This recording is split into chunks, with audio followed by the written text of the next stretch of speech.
2 ശമൂവേൽ പ്രവാചകന്റെ പുസ്തകം 5-ാം അധ്യായം 1 മുതൽ 25 വരെയുള്ള തിരുവചനങ്ങൾ.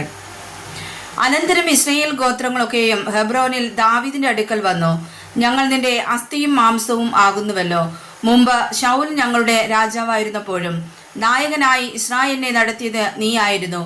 നീ എന്റെ ജനമായ ഇസ്രായേലിനെ മേയ്ക്കുകയും ഇസ്രായേലിന് പ്രഭുവായിരിക്കുകയും ചെയ്യുമെന്ന് യഹോവ നിന്നോട് അരുളി ചെയ്തിട്ടുമുണ്ട് എന്ന് പറഞ്ഞു. ഇങ്ങനെ ഇസ്രായേൽ മൂപ്പന്മാരൊക്കെയും ഹെബ്രോനിൽ രാജാവിന്റെ അടുക്കൽ വന്നു. ദാവീദ് രാജാവ് ഹെബ്രോനിൽ വെച്ച് യഹോവയുടെ സന്നിധിയിൽ അവരോട് ഉടമ്പടി ചെയ്തു. അവർ ദാവീദിനെ ഇസ്രായേലിന് രാജാവായിട്ട് അഭിഷേകം ചെയ്തു. ദാവീദ് വാഴ്ച തുടങ്ങിയപ്പോൾ അവന് 30 വയസ്സായിരുന്നു. അവൻ 40 സംവത്സരം വാണു.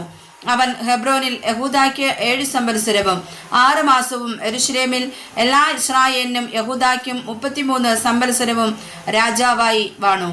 രാജാവും അവന്റെ ആളുകളും യെരൂശലേമിലേക്ക് ആ ദേശത്തെ നിവാസികളായ യെബൂസ്യരുടെ നേരെ പുറപ്പെട്ടു. ദാവീദിന് അവിടെ കടപ്പാൻ കഴിയുകയില്ലെന്ന് വെച്ച് അവർ ദാവീദിനോട്, നീ ഇവിടെ കടക്കയില്ല, നിന്നെ തടുപ്പാൻ കുരുടരും മുടന്തരും മതി എന്ന് പറഞ്ഞു. എന്നിട്ടും ദാവീദ് സിയോൻ കോട്ട പിടിച്ചു. അതുതന്നെ ദാവീദിന്റെ നഗരം. അന്ന് ദാവീദ് ആരെങ്കിലും യെബൂസ്യരെ തോൽപ്പിച്ചാൽ അവൻ നീർപ്പാത്തിയിൽ കൂടി കയറി ദാവീദിന് വെറുപ്പായുള്ള മുടന്തരെയും കുരുടരെയും പിടിക്കട്ടെ എന്ന് പറഞ്ഞു. അതുകൊണ്ട് കുരുടരും മുടന്തരും വീട്ടിൽ വരരുത് എന്നൊരു ചൊല്ല് നടപ്പായി. ദാവീദ് കോട്ടയിൽ വസിച്ചു. അതിന് ദാവീദിന്റെ നഗരമെന്ന് പേരിട്ടു. ദാവീദ് അതിനെ മില്ലോ തുടങ്ങി ചുറ്റിലും ഉള്ളിലോട്ടും പണിതുറപ്പിച്ചു.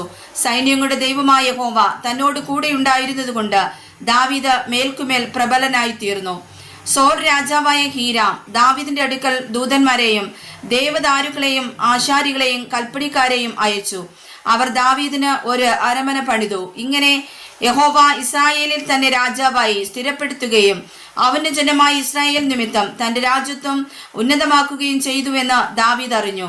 ഹെബ്രോനിൽ നിന്ന് വന്ന ശേഷം ദാവീദ് യെരൂശലേമിൽ വെച്ച് അധികം വെപ്പാട്ടികളെയും ഭാര്യമാരെയും പരിഗ്രഹിച്ചു. ദാവീദിന് പിന്നെയും പുത്രന്മാരും പുത്രിമാരും ജനിച്ചു. യെരൂശലേമിൽ വെച്ച് അവന് ജനിച്ചവരുടെ പേരുകളാവിത്: ശമൂവ, ശോബാബ്, നാഥാൻ, ശലോമോൻ, ഇബ്കാർ, എലീശൂബ, നേഫഗ്, യാഫിയ, എലീഷാമ, എല്യാദാബ്, എലീഫേലത്ത. എന്നാൽ ദാവീദിനെ ഇസ്രായേലിന് രാജാവ് അഭിഷേകം ചെയ്തുവെന്ന് ഫെലിസ്തീർ കേട്ടപ്പോൾ ഫെലിസ്തീരൊക്കെയും ദാവീദിനെ പിടിപ്പാൻ വന്നു. ദാവീദ് അത് കേട്ടിട്ട് ദുർഘത്തിൽ കടന്നു പാർത്തു. ഫെലിസ്തീർ വന്ന് റെഫായീം താഴ്വരയിൽ പരന്നു. അപ്പോൾ ദാവീദ് യഹോവയോട്, ഞാൻ ഫെലിസ്തീരുടെ നേരെ പുറപ്പെടണമോ? അവരെ എന്റെ കയ്യിൽ ഏൽപ്പിച്ചു തരുമോ എന്ന് ചോദിച്ചു. പുറപ്പെടുക, ഞാൻ ഫെലിസ്തീനെ നിന്റെ കയ്യിൽ ഏൽപ്പിക്കും എന്ന് യഹോവ ദാവീദിനോട് അരുളി ചെയ്തു. അങ്ങനെ ദാവീദ് ബാൽ പെരാസീമിൽ ചെന്നു. അവിടെ വെച്ച് ദാവീദ് അവരെ തോൽപ്പിച്ചു. വെള്ളച്ചാട്ടം പോലെ യഹോവ എന്റെ മുമ്പിൽ എന്റെ ശത്രുക്കളെ തകർത്തു കളഞ്ഞു എന്ന് പറഞ്ഞു. അതുകൊണ്ട് ആ സ്ഥലത്തിന് ബാൽ പെരാസീം എന്നു പേർ പറഞ്ഞു വരുന്നു.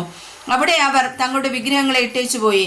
ദാവീദും അവന്റെ ആളുകളും അവയെ എടുത്ത് കൊണ്ടുപോന്നു. ഫെലിസ്തീർ പിന്നെയും വന്നു റെഫായീം താഴ്വരയിൽ പരന്നു. ദാവീദ് യഹോവയോട് ചോദിച്ചപ്പോൾ, നീ നേരെ ചെല്ലാതെ അവരുടെ പിമ്പുറത്തുകൂടെ വളഞ്ഞു ചെന്ന് ബാഘാ വൃക്ഷങ്ങൾക്കെതിരെ വെച്ച് അവരെ നേരിടുക. ബാഘാ വൃക്ഷങ്ങളുടെ അഗ്രങ്ങളിൽ കൂടി അണിനടക്കുന്ന ഒച്ച പോലെ കേൾക്കും. അപ്പോൾ വേഗത്തിൽ ചെല്ലുക, ഫെലിസ്തീൻ സൈന്യത്തെ തോൽപ്പിപ്പാൻ യഹോവ നിനക്ക് മുമ്പായി പുറപ്പെട്ടിരിക്കുന്നു എന്ന് അരുളപ്പാടുണ്ടായി. യഹോവ കൽപ്പിച്ചതുപോലെ ദാവീദ് ചെയ്തു. ഫെലിസ്തീരെ ഗേബ മുതൽ ഗേസർ വരെ തോൽപ്പിച്ചു. വായിച്ചതായി തിരുവചനങ്ങളാൽ പരിശുദ്ധനായ കർത്താവ് നമ്മെ സമർത്ഥമായി അനുഗ്രഹിക്കുമാറാകട്ടെ. ആമേൻ.